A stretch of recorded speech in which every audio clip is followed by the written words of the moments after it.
మరి తెలంగాణ జాగృతిలో కూడా మీరందరూ చూసినారు గత కొన్ని రోజులుగా జరుగుతున్నటువంటి పరిణామాల్ని మేమందరం కూడా అంతరంగంగా చర్చించుకుంటూ ఉన్నాం.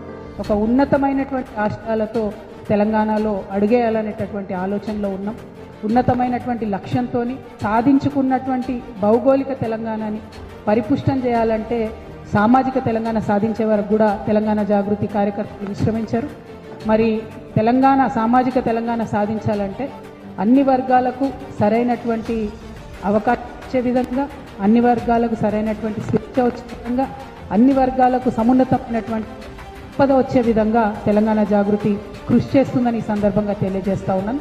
ఎట్ ద సేమ్ టైం మరి సామాజిక తెలంగాణ సాధన కోసం ఎటువంటి మార్గాన్ని ఎంచుకోవాలనేటటువంటి ఆలోచన చేయడం కోసం మరి ఆనాడు కేసీఆర్ గారు చెప్పినటువంటి మార్గాన్ని కూడా తీసుకుంటాం.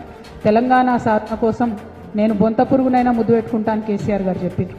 సామాజిక తెలంగాణ జాగృతి నుండి మేము లెఫ్ట్ టు రైట్ ప్రతి ఒక్కరిని కలుస్తాం, మేధావులందరినీ కలుస్తాం, కవులు రచయితలందరినీ కలుస్తాం, వారి యొక్క ఒపీనియన్స్ తీసుకుంటాం.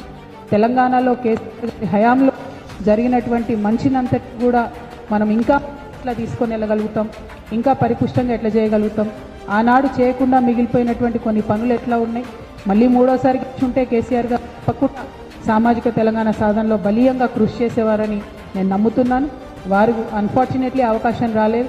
కాబట్టి తెలంగాణ జాగృతి ఆ ఎజెండాను ముందుకు తీసుకుని వెళ్తుందని కూడా ఈ సందర్భంగా తెలియజేస్తూ అల్టిమేట్గా ఒక మంచి సమాజం, అందరికీ అవకాశాలు ఉండేటటువంటి సమాజాన్ని నిర్మించడం కోసం మా వంతు కృషి చేస్తామని ఈ సందర్భంగా తెలియజేస్తా ఉన్నాను.